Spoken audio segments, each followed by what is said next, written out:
세계로 가는 평화의 도시 거제 출신 오근숙 의원입니다. 본 의원은 코로나19 사태를 맞아 그동안 공공의료의 역할과 보완점을 점검해보고 나아가 포스트 코로나의 공공의료 체계 개선 방향에 대해 고민해봤습니다. 우리나라는 보편적 사회보험인 한국형 의료보장제도를 바탕으로 한 공공의료 체계 속에서 의료진뿐만 아니라 국민 행정의 단계를 든 노력으로 코로나19를 기적적으로 관리하고 있다는 세계적인 평가를 받고 있습니다. 2018년에 정부는 감염병 대응을 위한 공공의료기관의 역할 강화를 위해서 공공보건의료 발전 종합대책을 발표하였고, 최근에는 서부 경남 공공의료 확충 방안과 정책 공고안 제시를 위한 공론화 협의회가 열리고 있는 등 공공의료 체계의 역할이 더 한층 커지고 있는 현실입니다. 결국 포스트 코로나는 감염병 대응 환경 구축과 더불어 공공의료 확충에 달렸다고 할 수 있을 것입니다. 본 의원은 감염병 사태 시 일선에서 직접 중요한 대민 역할을 해야 하는 것은 물론 의료복지 취약 지역에서 건강 불평등을 해소할 수 있는 중요한 역할을 수행해야 하는 시설인 보건지소를 자세히 살펴봤습니다. 자료화면 봐주십시오. 경남도 175개의 면 중에서 53%인 92개 면에는 병원과 의원이 하나도 없을 뿐만 아니라 경남 전체 3,688개의 의료기관 중 367개, 즉 약 10%에 불과합니다. 한편 보건지소는 18개 면을 제외한 157개 면에 설치되어 있어서 약 90% 설치율을 보이고 있습니다. 보건교육 등 보건행정은 물론이고 고혈압 등 일반 의료 행위를 하고 있는데 65세 이상의 주민에게는 처방전과 투약 모두 무료로 시행되고 있습니다. 보건지소장 중 한의과 의사와 치과 의사가 있는 보건지소를 포함한 총 167명의 공중보건의 중 전문의는 17명으로 약 10%를 차지하고 있습니다.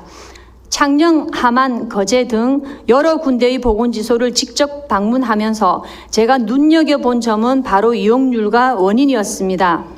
자료화면을 봐주시면 2019년 기준 거제시의 거제면 보건지소가 1.3%, 양산시의 동면 보건지소가 3%로 가장 낮았고 창녕군의 이방면 보건지소는 이용률이 5,779%, 길곡면 보건지소는 4,491%로 가장 높았습니다. 하루 평균 0.4명이 이용한 곳이 있는 반면에 하루에 610명이 이용한 곳이 있을 정도로 편차가 컸습니다. 치과 의사와 한의사가 상주 또는 순회 진료하는 곳은 상대적으로 높았고 공보위를 비롯한 직원들의 대민 친절도, 열정과 책임감 또한 이용률에 영향을 주는 것으로 파악했습니다. 그러나 몇몇 보건지소를 제외하고는 이들의 지식과 역량을 충분히 활용하지 못하고 있다는 것입니다. 주민들의 경제 수준 향상, 이동 수단의 발달, 의료 기대치 상승 등의 변화로 인하여 과거의 보건지소 위상과는 격세지감을 느낄 수 있었습니다.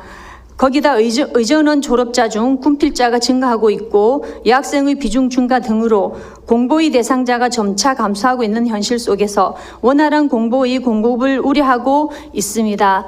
현장에서는 심지어 1985년에 폐지된 한지의사 제도를 부활하여 퇴임한 의사를 활용해야 한다는 목소리도 있었습니다. 한마디로 보건지소의 공보위 제도뿐만 아니라 공공의료 서비스의 개선 및 확대에 대한 혁신적인 검토가 필요하다는 것입니다.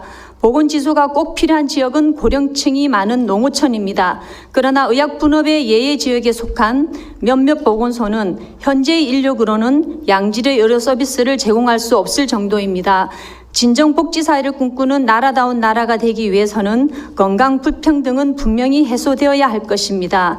즉 이용률이 저조한 지역은 보건행정 영역을 넓히거나 자구 노력을 강구하는 등 활용 방안을 심각하게 고민해야 할 것이고 이용률이 높은 보건지소에는 직원을 증원하여 농어촌 주민의 건강복지와 삶의 질에 향상될 수 있도록 해야 합니다. 나아가 공중보건의 제도를 포함하여 보건지소의 공공의료 기능을 혁신적으로 높일 방안을 다양하게 고민하여 중앙정부에 적극적으로 권해주실 것을 요청합니다. 개혁에는 용기가 필요하고 또 한계가 있습니다. 경청해 주셔서 감사합니다.